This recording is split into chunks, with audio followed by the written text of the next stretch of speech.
नमस्कार. जेनेसिस परिवारामध्ये आपलं सर्वांचं स्वागत आहे. तर आज आपला क्विक रिव्हिजन बॅचचा 18वा दिवस आहे आणि 18व्या लेक्चरमध्ये आज आपण टॉपिक पाहणार आहे अंकगणितीय श्रेणी आणि त्याच्यासोबत आहे भूमितीय श्रेणी. तर या टॉपिकवर आतापर्यंत गेल्या 10 वर्षामध्ये 10 ते 12 वर्षामध्ये किती क्वेश्चन विचारले गेले होते. ओके, तर ते आपण पाहणार आहे. आता सुरुवात जरी 2016 पासून होत असली तरी 2025 ला विचारला जाईल, म्हणजे काय म्हणतो, विचारला जाणारच नाही याची गॅरंटी नाही. कारण असे खूप सारे क्वेश्चन आहेत का जे 13-14 मध्ये विचारले गेले होते. नंतर एक 6-7 वर्ष, 10-12 वर्ष विचारले गेले नाही आणि एक 22-23 ला तुम्हाला तेच पुन्हा प्रश्न आलेले दिसतील. तर ते सारखे रिपीट होत आहेत आणि म्हणून आपण काय करतोय, तर गेल्या 10-12 वर्षापासूनचे जे क्वेश्चन आतापर्यंत विचारले गेलेत, त्याची आपली क्विक रिव्हिजन बॅच मध्ये आपण ते सगळे प्रश्न काय करतोय, कव्हर करतोय. ओके, ठीक आहे. तर आपण आता सुरुवात करतोय आपल्या लेक्चरला. आता लेक्चर मधला पहिला प्रश्न काय, खालील संख्या मालिकेत 20वी म्हणजे T20 संख्या कोणती. आता अरिथमॅटिक प्रोग्रेशन म्हणजे काय, अंकगणितीय श्रेणी आणि भूमितीय श्रेणी. अंकगणितीय श्रेणी आणि भूमितीय श्रेणीमध्ये आपण एक थोडंसं बेसिक पाहणार आहे. याच्यावरती सुद्धा युट्यूबवर आपण वेगळं लेक्चर बनवलेलं आहे. तिथून तुम्ही लेक्चर जर पाहिलं तर हा टॉपिक मात्र तुम्हाला अतिशय सोपा जाईल. ओके, तर बेसिक जर पाहिलं नसेल तरी समजून घ्या बेसिक काय त्याचं. तर अंकगणितीय श्रेणी म्हणजे काय पहा. अंकगणितीय श्रेणी म्हणजे ए अधिक डी, ए अधिक 2D, याला आपण अंकगणितीय श्रेणी म्हणतो. आणि भूमितीय श्रेणी म्हणजे काय, तर ए आर वर्ग या पद्धतीला आपण भूमितीय श्रेणी असं म्हणतो. ओके, ही कोणती आहे, अंकगणितीय, आणि ही कोणती आहे, भूमितीय. ओके, ठीक आहे. आता थोडक्यात जर एक्झाम्पल पाहिजे झालं तर 2, 4, 6, 8 या पद्धतीने. म्हणजे जर पाहायचं झालं तर पहिल्या संख्येला आपण जर ए म्हटलं तर पहा ही संख्या कितीने वाढली, 2 ने वाढली. ओके, त्यानंतर ही कितीने वाढले, ए अधिक 4, म्हणजे ही संख्या 6 होण्यासाठी ह्या ए मध्ये, ए म्हणजे कोण आहे, फर्स्ट टर्म, पहिली संख्या. त्यानंतर त्याच्यात 2 वाढले, 2 वाढले, 2 वाढले, म्हणजे याला तुम्ही असं म्हणू शकता ए अधिक डी. डी म्हणजे काय, गॅप.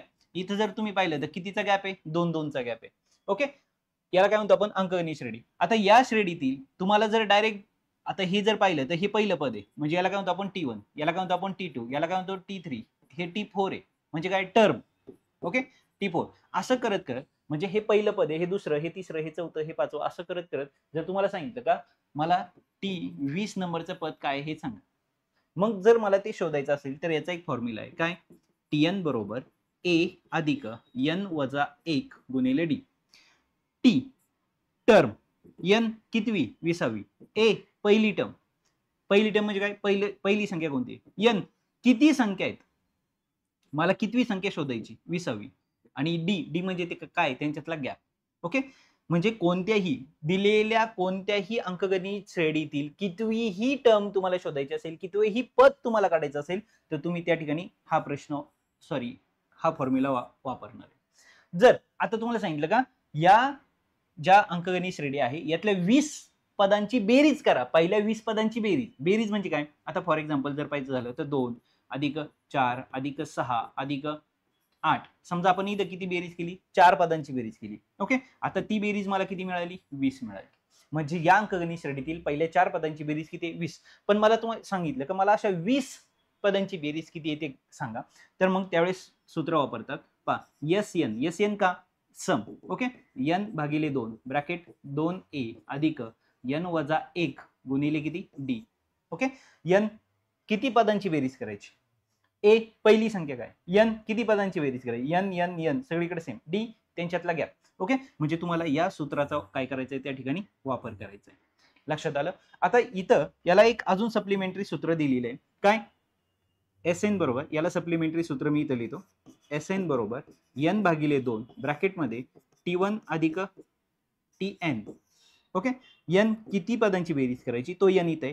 T1 म्हणजे काय, पहिलं पद, आणि Tn म्हणजे काय, शेवटचं पद. ओके, तर या सूत्राच्या आधारे सुद्धा तुम्ही बेरीज काढू शकता जर तुम्हाला पहिलं आणि शेवटचं पद माहिती असेल तर.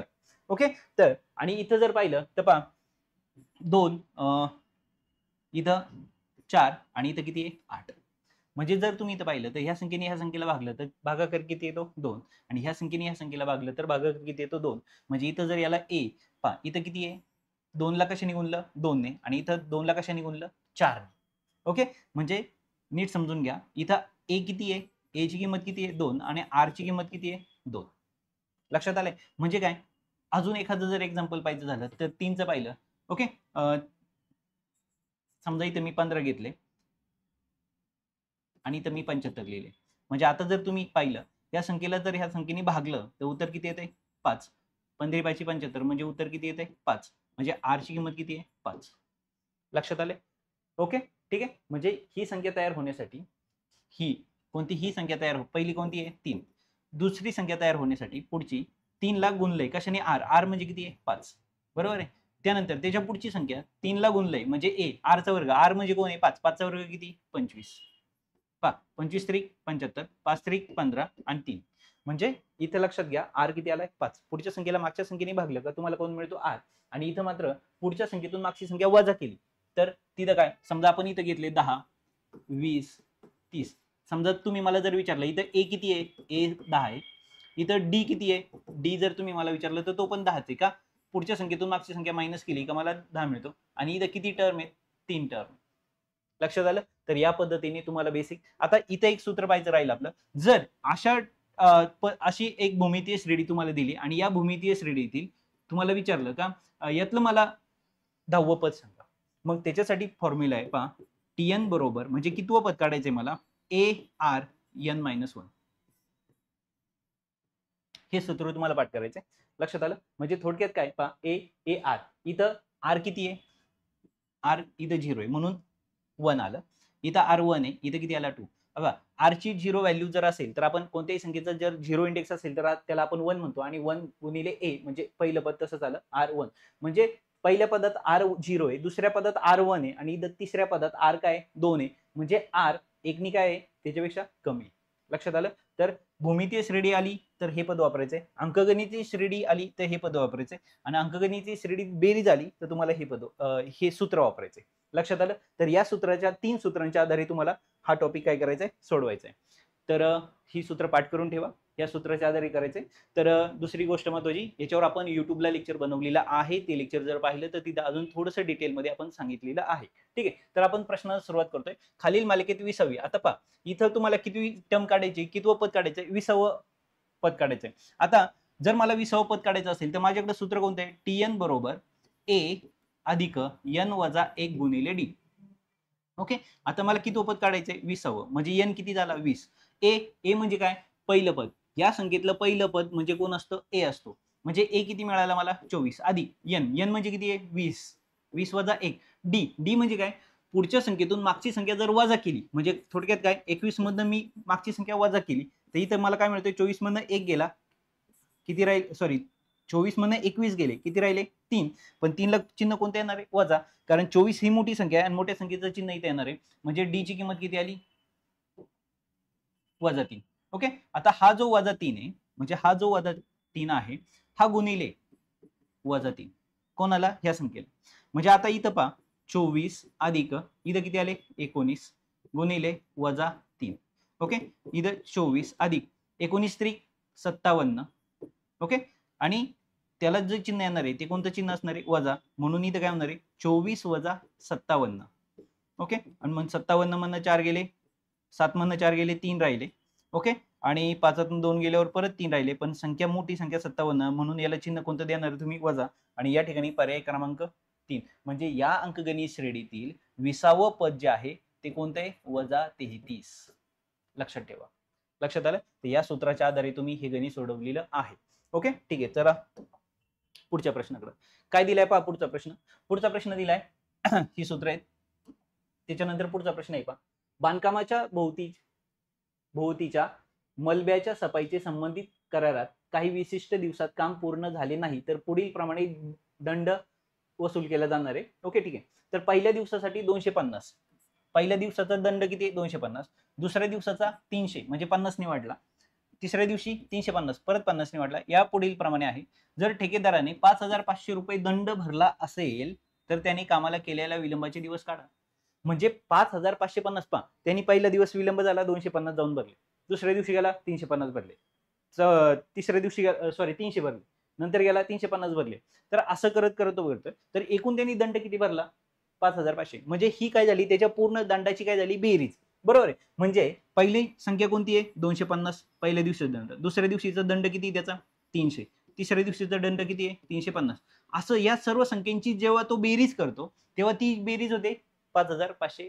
ओके, तर ही 5500 किती संख्यांची बेरीज झाली हे आपल्याला काढायचंय. मग किती संख्या म्हणजे n काढायचंय आणि बेरीज दिली म्हणजे आपल्याला कोणता फॉर्म्युला वापरायचा, कोणतं सूत्र वापरायचं, SN चं. मग SN आता यातली शेवटची संख्या आपल्याला माहिती का? नाही.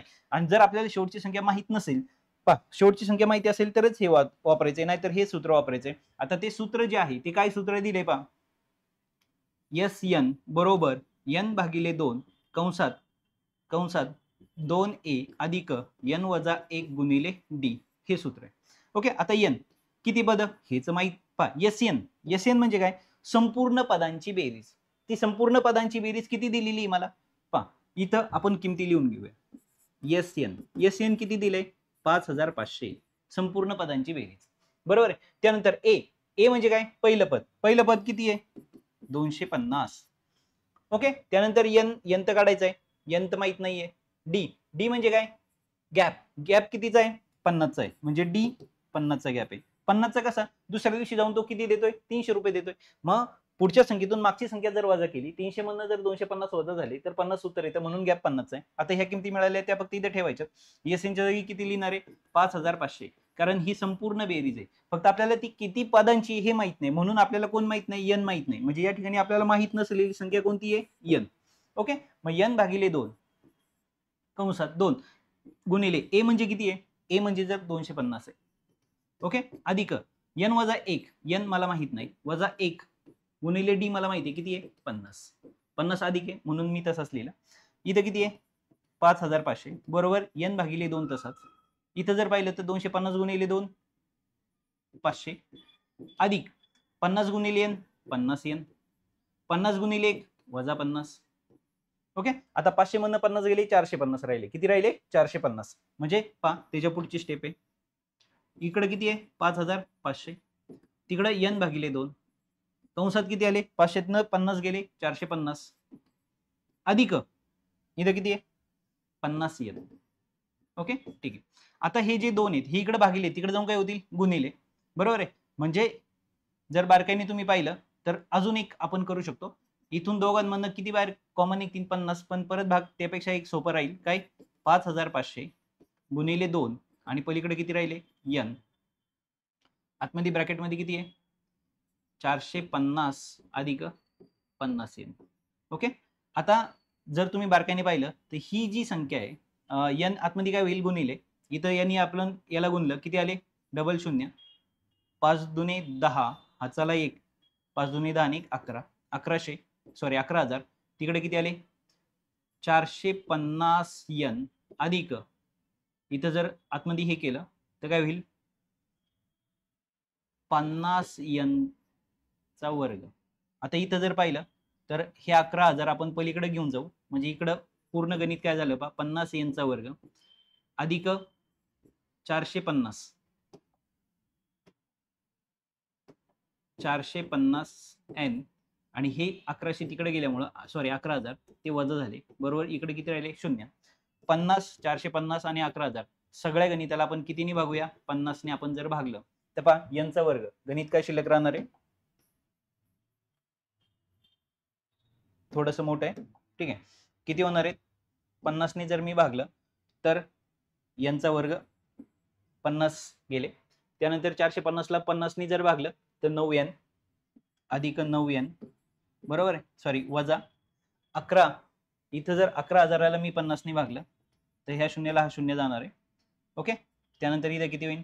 11, 5 दुने 10 उरले 1, परत 5 दुने 10. ओके, आणि 1 शून्य म्हणजे 250. म्हणजे गुणाकार किती? इथं किती आले? बरोबर किती आले? 0. आता 220 गुणाकार आला पाहिजे आणि बेरीज मात्र 9 आली पाहिजे, एकालाच आला पाहिजे. ओके, आणि त्याचे दोन अवयव आपल्याला पाडायचे का ज्यांची बेरीज अधिक 9 आली पाहिजे. मग तुम्ही जर बारकाईने पाहिलं तर 20 गुणिले 11, 11 दुनी 22 आणि 0 आला. मोठी जी संख्या आहे तिला अधिकचं चिन्ह, याला वजा चिन्ह जर आपण दिलं तर पहा 20 गुणिले 11 220 आणि वजा 20 आले. आता इथं ही फक्त संख्या लिहायची, n वर्ग अधिक 20 अधिक 20n वजा 11n वजा 220, बरोबर आहे, बरोबर 0. वर्ग समीकरण सोडवते आपण. n कंसात n अधिक 20 शिल्लक राहिले आणि इथं जर पाहिलं तुम्ही वजा 11 कंसात n अधिक 20 शिल्लक राहिले. ओके, म्हणजे n अधिक 20 आणि n वजा 11 बरोबर 0 बरोबर 0. मग आता दोन ब्रॅकेटचा गुणाकार जर 0 येतोय तर त्यातलं पहिलं ब्रॅकेट तरी 0 असलं पाहिजे किंवा दुसरं तरी ब्रॅकेट, म्हणजे दोन्ही ब्रॅकेट 0च असली पाहिजेत खरं तर. म्हणजे आता पहा, n अधिक 20 याची किंमत 0 जर असेल तर n बरोबर 20 तिकडे जाऊन काय झाले वजा, आणि n वजा 11 बरोबर 0 याची किंमत जर 0 असेल n वजा 11ची, तर 11 तिकडे जाऊन काय झाले अधिक, म्हणजे n ची किंमत किती मिळाली 11. म्हणजे टोटल n म्हणजे किती पदांची बेरीज होणार आहे 11 पदांची बेरीज. आता थोडंसं मोठं गणित आहे, पण जर तुमचं सूत्रपाठ असेल आणि ह्या सगळ्या सिस्टीम व्यवस्थित तुमच्या लर्न असतील, आता हे मी तुम्हाला समजून सांगतोय म्हणून थोडासा वेळ जास्त जातोय, पण तुम्ही जेव्हा ते सॉल्व्ह करायला घ्याल तेव्हा मात्र ते स्पीडनी होणार आहे. ओके, आता याच्यासाठी दुसरी मेथड काय आहे, तर दुसरी मेथड एकच आहे, तुम्हाला ह्या सगळ्यांची काय करायची सरळ बेरीज करायची. म्हणजे 250, म्हणजे याच्यासाठी जर दुसरी मेथड तुम्ही पाहिली तर दुसरी मेथड काय होणार आहे पहा, 250 नंतर 300 नंतर 350 नंतर 400 नंतर 450 500, या पद्धतीने तुम्हाला 1 2 3 4 5 6 अशी बेरीज चेक करावी लागत राहणार आहे. बरोबर आहे. तर त्या पद्धतीने तुम्हाला करावं लागेल. त्यापेक्षा ही मेथड काय वाटते सोपी वाटते. दुसरी गोष्ट उत्तरावरनं म्हणजे तिसरा पर्याय म्हणजे काय, तुम्ही उत्तरावरनं तिथपर्यंत पोहोचू शकता. उत्तरावरनं तिथपर्यंत पोहोचणं म्हणजे काय, पहिले 9 पदांची बेरीज किती ती, पहिले 10 पदांची बेरीज किती ती, 11ची किती येते, 12ची किती, हे तुम्हाला चेक करावं लागेल. पहिले 9 पदांची बेरीज किती आहे, नंतर 10ची किती आहे, 11ची किती आहे, हे जर तुम्हाला चेक केलं तर मग मात्र तुम्हाला काय भेटेल, त्यांची पूर्ण बेरीज काढता येईल. मग या पद्धतीने तुम्ही जाऊ शकता. म्हणजे एकतर सरळ बेरीज करणे पहिल्या 9 पदांची, कारण ऑप्शन नुसार तुम्ही जाताय, मग पहिल्या 9 पदांची बेरीज करून पाहिलं का जर ती येत असेल तर ऑब्विसली त्याला टिक करायचं. खरं तर उत्तर किती आहे 11. नंतर परत त्याच्यात 10वं पद ऍड करून पहा, नंतर 11वं पद ऍड करून पहा, बेरीज मॅच होती का पहा.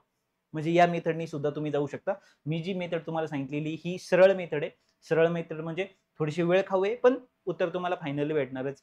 पण तुम्ही पेपरमध्ये आपला वेळ वाचावा म्हणून डायरेक्ट पर्यायावरनं तिथपर्यंत पोहोचलात तरी चालेल. 100% तुम्ही तिथपर्यंत जा. लक्षात आलंय. म्हणजे थोडक्यात काय करताय तुम्ही, पर्यायावरनं उत्तराकडे जाताय. ओके, ठीक आहे. आता त्याच्या पुढचा प्रश्न एक पहा, एक अंकगणितीय श्रेणीतील 7वी आणि 9वी संख्या 55 आणि 71 असल्यास पहिल्या 12 संख्यांची बेरीज. आता जर मला पहिल्या 12 संख्यांची बेरीज करायची आहे तर मी काय करणार आहे, SN बरोबर n भागिले 2 कंसात 2a अधिक n वजा 1 गुणिले d या सूत्राचा वापर करणार आहे. 12 पद म्हणून इथं मी S12 लिहिले, इथं 12 भागिले 2 घेतले, इथं जर पाहिलं तर 2, पहिलं पद मला माहित नाहीये म्हणजे मला a ची किंमत काढावी लागेल, अधिक n वजा 1, n मला माहिती आहे 12 आहे. ओके, 12तनं 1 गेला म्हणजे इथं किती राहिले 12 वजा 1, आणि गुणिले मला d1 माहित नाहीये. म्हणजे आता माझं जे टार्गेट आहे ते मला a याची किंमत काढणं आणि d याची किंमत काढणं. जर मला a आणि d ची किंमत मिळाली तर ती किंमत मी इथं भरणार आहे फक्त, आणि मी काय काढणार आहे फायनल उत्तर माझं काढणार आहे. लक्षात आलं, हा 2 नाहीये आपला. ओके, ठीक आहे. तर आता माझं टार्गेट काय, a आणि d ची किंमत काढणं. ओके, आता त्यांनी कितवं दिलंय 7वं पद. 7वं म्हणजे काय T7. ओके, 7वं पद किती दिले 55.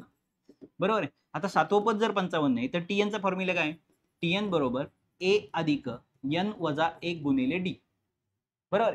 आता जर तुम्ही पाहिलं तर a n वजा d, आता 7वं पद आहे म्हणजे इथं जर मी 7 लिहिले तर पहा ह्या सूत्राचा मी इथं वापर करतोय. T7 म्हणजे किती असणार आहे, a अधिक n वजा 1, n किती आहे 7, 7 वजा 1 म्हणजे किती आले 6d बरोबर तिकडे किती आले 55. मला इथं a माहित नाही, d पण माहित नाही. ओके, हे मला मिळालेलं पहिलं समीकरण. बरोबर. आता जर मी दुसऱ्या समीकरणाकडे गेलो, कितवं 9वं पद मला काय दिलेले आहे त्यांनी 71. म्हणजे आता परत जर मी या पदाचा वापर केला, या सिक्वेन्सचा वापर केला तर काय होणार आहे, a अधिक 9 वजा 1, कारण n 9 आहे. ओके, n किती आहे 9 आहे. 9 वजा 1 म्हणजे किती आले 8d बरोबर किती आले 71. आता याला मी समीकरण 2 म्हणणार आहे, आणि 2 चलातील रेषीय समीकरणे कशी सोडवतात त्या पद्धतीने मी याला सोडवायला घेणार आहे. आता पहा ह्या दोघांमध्ये इथं कोणी 71 आहे म्हणजे मोठं समीकरण हे मी ते वरती लिहिल, a अधिक 8d बरोबर 71. त्याच्या खाली a अधिक 6d बरोबर किती लिहिले मी 55. जर मला ए ला ए कॅन्सल करायचे तर मला काय करावं लागणार आहे, वजाबाकी करावी लागणार आहे. 2 च्या ती रेषीय समीकरणामध्ये आपण पाहिलंय का, जर मला ए ला ए कॅन्सल करायचे तर इथे वजा चिन्ह पाहिजे, इथं वजा होणार आणि इथं पण वजा होणार, कारण वजाबाकी करताना सेकंड समीकरणाचे दुसऱ्या समीकरणाचे सगळे चिन्ह बदलतात. आणि हे बदलण्यामागचं रिझन काय, हे बदलण्यामागचं रिझन कारण ए ला ए काय झाला पाहिजे, कॅन्सल झाला पाहिजे. तो ए तेव्हाच कॅन्सल होतो, एक म्हणजे त्याचं सहगुणक समान पाहिजे आणि दुसरं म्हणजे त्याचं चिन्ह विरुद्ध पाहिजे. आता इथं जर पाहिलं तर 8D मधनं 6D गेले म्हणजे 2D शिल्लक राहिले. इथं 71 मधनं 55 गेले म्हणजे 11 मधनं 5 गेले तर 6 शिल्लक राहिले. 6 मधनं 5 गेले म्हणजे 1 शिल्लक राहिला. डी बरोबर 16 भागिले किती आले 2 म्हणजे डी ची किंमत किती आली, डी या ठिकाणी मिळाला तुम्हाला 8. ओके, जर डी मला 8 मिळाला, ती किंमत मी समीकरण 1 मध्ये जरी ठेवली तर इथं पहा, जर ती किंमत मी इथं ठेवली तर ए अधिक 6 गुणिले 8 बरोबर किती येणार आहे 55, म्हणजे ए अधिक 8 सक 48 बरोबर किती आले 55. हे 48 तिकडे जाऊन वजा होणार आहे म्हणून ए बरोबर 48 तिकडे जाऊन वजा झाले म्हणजे मला किती मिळाली, ए ची किंमत 7.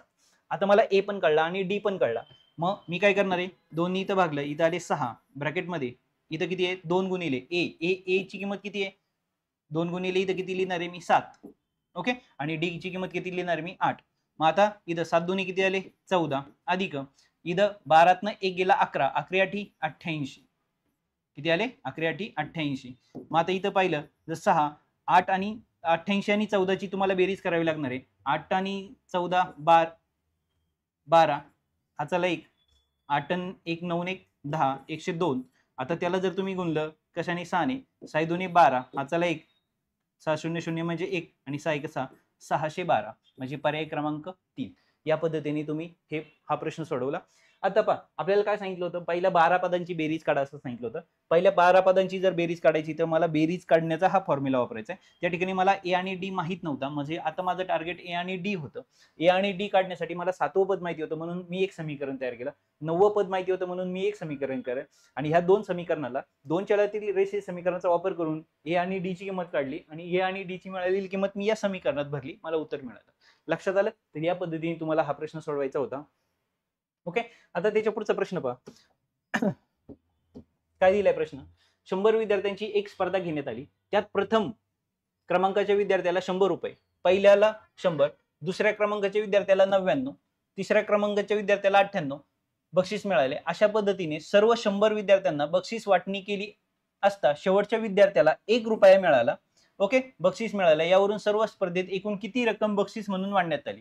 आता पहा, प्रश्न इतका मोठा दिसतोय तुम्हाला का, जो पहिला आला, जो काय आला, पहिला मुलगा आला त्याला किती मिळालेत 100 मिळालेत. त्यानंतर दुसरा आला त्याला किती मिळालेत 99 मिळालेत. जो तिसरा आला त्याला किती मिळालेत 98. आणि असं करत करत करत जो सगळ्यात शेवटी आला 100वा, ओके, त्याला किती मिळणार आहेत 1 रुपया. म्हणजे 1 पासून 100 पर्यंत सगळ्यांची काय करायला सांगितली बेरीज. मग 1 पासून जर 100 पर्यंतची बेरीज करायची आहे, 1 ते किती करायची 100 बेरीज करायची आहे, तर नैसर्गिक संख्येच्या सूत्रानुसार 1 ते 100 पर्यंत जर बेरीज करायची असेल तर शॉर्ट टर्म किंवा शॉर्ट मेथड काय सांगते, दिलेल्या शेवटच्या संख्येचे हाफ करा. शेवटच्या संख्येचे 100चे हाफ किती होणार आहेत 50 आणि त्या 50ला पुन्हा एकदा मागे चिटकवा फक्त 50. म्हणजे 1 ते 10 ची बेरीज करायची असेल, 1 ते 10 काय सांगतोय, 1 ते 10 ची जर बेरीज करायची सांगितली तर 10 च्या निम्मे 5, त्याच्या 5 मागे चिटकवा. जर तुम्हाला सांगितलं काय 1 ते 1000 ची बेरीज करा, 1000, 1 ते किती सांगितले 1 ते 1000, मग 1000 चे निम्मे किती 500 आणि 500 च्या मागे पुन्हा 500 चिटकवा. बरोबर आहे. या सूत्रानुसार तुम्हाला 1 पासून 100 पर्यंतची बेरीज किती होणार आहे 50 50 आणि ते उत्तर आहे पर्याय क्रमांक 2. म्हणजे प्रत्येक गणित त्या मेथडनी सोडवलंच पाहिजे असं नाही. आता इथं जर पाहिलं गेलं तर तुम्हाला सूत्र कोणतं वापरायचं, SN चं. इथं तुम्ही वापरू शकता n किती आहे 100 पद आहेत भागिले 2 कंसात 2 आहे, एवढं मोठं सूत्र वापरायचे. ते सूत्र वापरायची गरजच नाहीये, तुम्ही डायरेक्ट या पद्धतीने तिथपर्यंत जाऊ शकता. इथं तुम्हाला पहिली टर्म पण माहिती आहे, गॅप कितीचा आहे 1 चा आहे, कारण दुसरं 100 99 98 सॉरी वजा 1 चा आहे. ओके, तर या पद्धतीने तुम्ही SN चं सूत्र वापरून सुद्धा हे गणित सॉल्व्ह करू शकता. पण मला वाटतं ही मेथड त्याच्यापेक्षा बेटर आहे, सोपी आहे. ठीक आहे, आता त्याच्यानंतर आलो पुढच्या पदाकडे, प्रश्नाकडे. 4 ने पूर्ण भाग जाणाऱ्या 3 अंकी संख्या किती आहेत. आता पहा, 4 ने पूर्ण भाग जाणाऱ्या किती अंकी सांगितले त्यांनी 3 अंकी. मग पहिली 3 अंकी संख्या कोणती आहे, पहिली 3 अंकी संख्या जर तुम्ही पाहायला गेलं तर ती तुम्हाला 100 दिसेल. ओके, कारण याच्या आधीची संख्या कोणती आहे 99, ही 2 अंकी, म्हणजे ही पहिली 3 अंकी. मग 3 अंकीला 4ला 100ला 4ने भाग जातो, यस जातो, म्हणजे पहिली संख्या कोणती आली 100. तुम्हाला जर विचारलं दुसरी कोणती असेल रे, तर 104. तिसरी कोणती असणार 108, कारण भाग कितीने गेला पाहिजे 4ने गेला पाहिजे. आता 100ला जर 4ने भाग जातोय तर त्याच्या पुढे 4ने भाग जाणारी संख्या कोणती असणार आहे 104च असणार आहे, त्याच्यानंतर कोणती असणार आहे 108 असणार आहे. असं करत करत करत शेवटची संख्या किती आहे 3 अंकी 999. याला 4ने जाणार आहे का नाही. आता 4ने भाग जातो, ही कसं ठरवणार आहे, शेवटच्या 2 संख्येनं जर 4ने भाग जात असेल तर पूर्ण संख्येला 4ने भाग जातो. 99 ला 4ने भाग जात नाही. 998 त्याच्या आधीची संख्या पहा 998 ला भाग जातो का नाही, कारण 98 ला जर भाग जात असेल तरच जाणार आहे. 9 दुने 4 दुने 8, एक उरला 18 झाले आणि 18ला 4ने भाग जात नाही. मग त्याच्या आधी 97चा तर विषयच नाही. मग राहिली कोणती 96, म्हणजे 996 ही काय झाली तुमची शेवटची संख्या. लक्षात आलं. मग 100, 104, 108 असं करत करत तुम्ही कुठपर्यंत गेलात 996 पर्यंत गेलात. म्हणजे ह्या ज्या संख्या आहेत आता ह्या सगळ्या काय 4ने भाग जाणाऱ्या संख्या. आता या 4ने भाग जाणाऱ्या संख्या नक्की किती आहेत हा आकडा आपल्याला काढायचा आहे. म्हणून आपण कोणतं सूत्र वापरणार आहे या ठिकाणी, टीएनचं सूत्र. टीएन म्हणजे काय शेवटचं पद. ओके, ए पहा ए म्हणजे काय पहिलं पद किती आहे, आधी सूत्र लिहून घ्या, ए अधिक एन वजा 1 गुणिले डी. आता टीएन ची किंमत किती आहे 996. इथून पुढे लक्ष ठेवा, टीएन म्हणजे नेहमी शेवटचं टर्म असते, शेवटचं पद असतं. ए म्हणजे पहिलं पद असतं, किती आहे 100. ओके, अधिक एन किती आहे माहित नाही, किती संख्या आहेत हे माहित नाही, तो काढायचा आहे, वजा 1 गुणिले डी मला माहिती आहे कितीने वाढत चालल्यात, प्रत्येक संख्या 4ने वाढत चालली, म्हणून या ठिकाणी मी 4 लिहिले. आता 996 बरोबर इथं किती आहेत 100 अधिक 4ने जर इथं गुणलं तर 4n आणि 4ने इथं गुणलं 4. आता 100 मधनं 4 गेले 96 राहिले, 100 मधनं 4 गेले 96 राहिले, 96 इकडे येऊन काय होणार आहे वजा. मग 996 मधून जर 96 मी वजा करीत असेल तर किती राहणार आहे रे, तिकडे किती राहिले 4n, म्हणजे इथे किती आले 900 बरोबर किती आले 4n. मला किंमत कोणाची काढायची n ची, हे 4 इकडे गुणिले तिकडे येऊन काय होणार आहे भागिले, म्हणजे 900 भागिले 4 बरोबर किती आले n. इथं 4 दुने 8, ओके उरला 1, 4 दुने 8 परत उरले 2, 4 पंचे 20, म्हणजे n बरोबर 225. म्हणजे टोटल इथं किती संख्या आहे, म्हणजे याचा जो क्रमांक आहे ही जसं पहिलं दुसरं तिसरं तसं याचा नंबर किती आहे 225वा नंबर आहे. म्हणजे या सिक्वेन्स मध्ये या अंकगणितीय श्रेणीमध्ये टोटल संख्या किती आहेत 225 संख्या आहेत. लक्षात आले. तर पर्याय क्रमांक किती आपला 3. ओके, तर या पद्धतीने तुम्हाला हा प्रश्न सोडवायचा होता. आता त्याच्यानंतर पहा त्याच्या पुढचा प्रश्न, एका सभागृहात पहिल्या रांगेत 20, दुसऱ्या रांगेत 24, ओके आणि तिसऱ्या रांगेत 28 खुर्च्या आहेत, अशा पुढील मान्य आहे. जर सभागृहात एकूण 30 रांगा आहेत असतील तर एकूण किती माणसे सभागृहात बसू शकतील.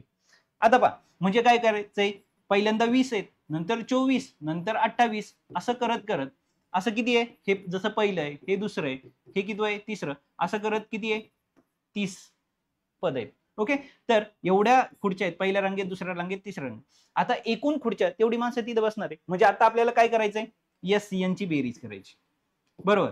ओके, म्हणजे काय करायचं, एस एन चा फॉर्म्युला वापरायचा, ह्या सगळ्या अंकगणितीय श्रेणीतील या अंकगणितीय श्रेणीतील सगळ्या क्रमांकाची बेरीज करायची.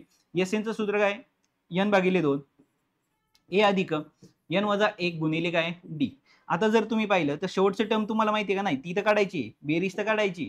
ओके, n किती आहे 30, किती आहे अशा रांगा किती आहे 30, त्यांनी सांगितले रांगा, टोटल रांगा किती आहे तिथं 30 आहेत, भागिले 2, इथं 2, इथं ए म्हणजे काय पहिलं पद किती आहे 20 अधिक n मला n माहिती आहे किती आहे 30 वजा 1 गुणिले डी कितीने वाढलाय, डी कितीने वाढलाय 4 ने.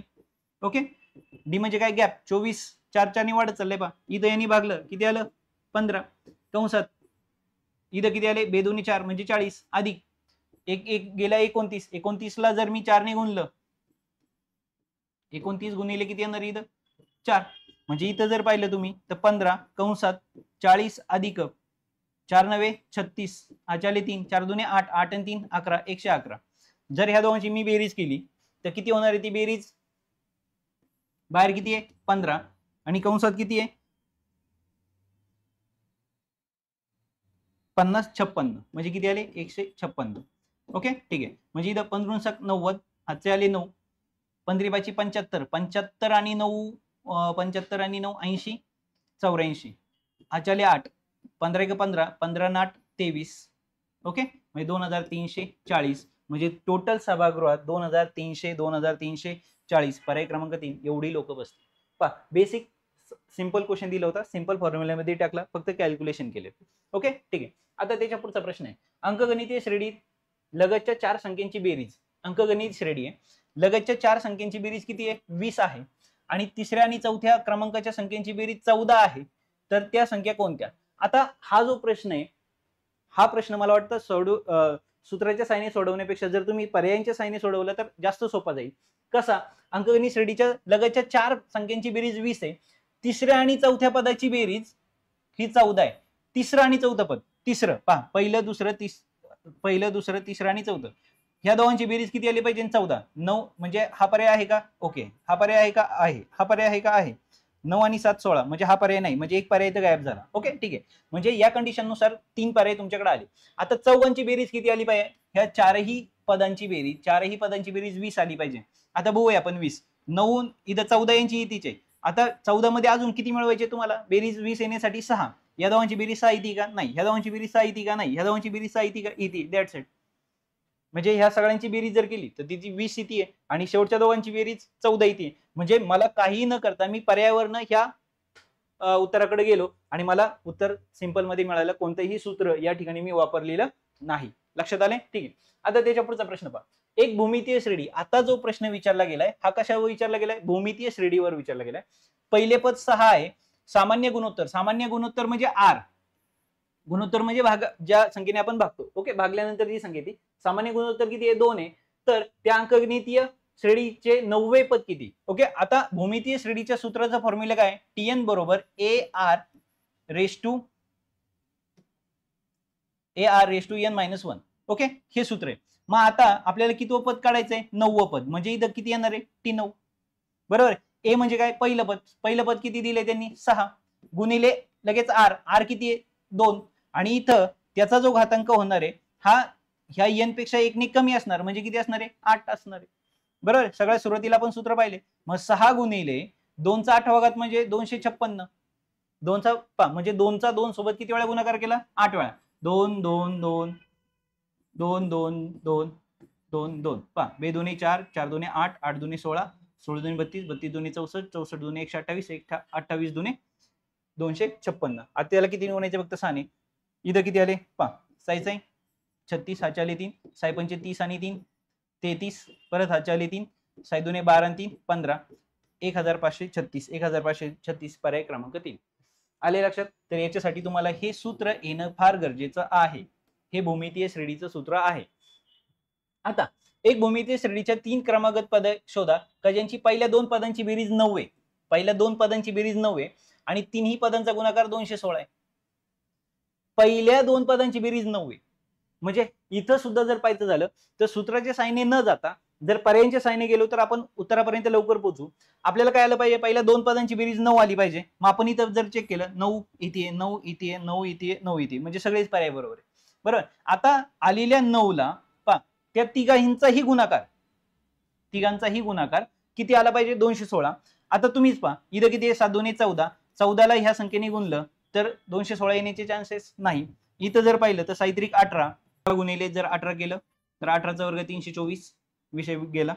इथं किती आले? 18 गुणिले 18 ला जर मी 12 ने गुणलं तर 12 8 96, हाचे आले 9, 12 1 12, 12 आणि 9 21 216 झालं माझं उत्तर. म्हणजे माझा पर्याय क्रमांक 3. लक्षात आले? तर या पद्धतीने तुम्ही सूत्राकडे न जाता डायरेक्ट पर्यायावरनं तुम्ही काय केले? ऑप्शनकडे गेलात, उत्तराकडे गेलात तरी तुम्हाला काय मिळतं? उत्तर मिळतं. तर या ठिकाणी तुमचा अंकगणिती आणि अंकगणिती आणि भूमितीय श्रेणी हा टॉपिक या ठिकाणी कव्हर झालेला आहे. ठीक आहे. तर या पद्धतीने तुम्ही याच्यावर आपण एक व्हिडिओ बनवलाय, तो नक्की पहा. कन्सेप्च्युअल पार्ट क्लिअर होईल. आपल्याला 3 सूत्र तुम्हाला लक्षात ठेवायची आहे इथं. ओके, काय सूत्र आहेत? Tn बरोबर A अधिक n वजा 1 गुणिले d. त्यानंतर Sn बरोबर काय? n भागिले 2 कंसात 2a अधिक n वजा 1 गुणिले d. ओके, जर इथं पाहिलं तर Tn म्हणजे काय? शेवटचं पद. ओके, त्यानंतर a म्हणजे काय? पहिलं पद. त्यानंतर d म्हणजे काय? फरक म्हणूया आपण. ओके, किंवा गॅप म्हणू शकतो आपण. आणि n म्हणजे कितवं पद. ओके, ठीक आहे. तर एस एन म्हणजे काय, पूर्ण बेरीज या पद्धतीने. आणि इकडे जर भूमितीय मध्याचं सूत्र पाहायचं झालं तर TN बरोबर AR(n-1) हे भूमितीय मध्याचं सूत्र आहे. इथं सुद्धा TN म्हणजे काय, शेवटचं पद. ओके, त्यानंतर A म्हणजे काय, पहिलं पद, आणि N म्हणजे काय, कितवं पद, आणि R म्हणजे काय, पुढच्या संख्येला मागच्या संख्येने भागल्यानंतर जी संख्या मिळते ती. ओके, त्याला आपण काय म्हणतो, गुणोत्तर. ओके, किंवा भागाकार करणारी संख्या. तर या पद्धतीने हे पॉईंट तुम्हाला लक्षात ठेवायचे आहेत आणि या सूत्रांच्या आधारे तुम्हाला हा टॉपिक कव्हर करायचा आहे. ठीक आहे, तर या ठिकाणी आपला कंप्लीट टॉपिक झालेला आहे. उद्या भेटू नवीन टॉपिक सोबत. तोपर्यंत bye bye, all the best for your exam.